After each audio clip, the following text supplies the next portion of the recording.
Hi guys, welcome to How to Library. Today I'm going to show you how to change your age on Pinterest. So right now I'm on Pinterest's home screen. On the bottom of the screen you can see we have about 5 icons: a home icon, a search icon, a create icon, a notification icon, and a saved icon. Now we're going to click on the one in the bottom right corner, the saved icon, and that will bring us to our profile.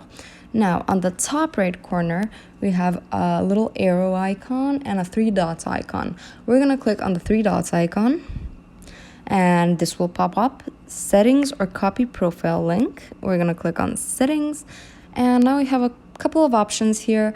We have public profile, and then we have personal information. We're going to click on the personal information tab, and this will bring us here. We have age, gender, country, region, language. So we're just gonna click on the age, and here you can put your age.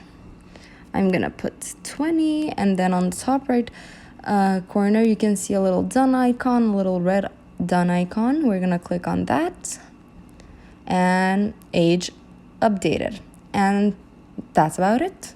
Thank you for watching. Click the like button if this video helped you, and subscribe to our channel for more helpful videos. Bye guys.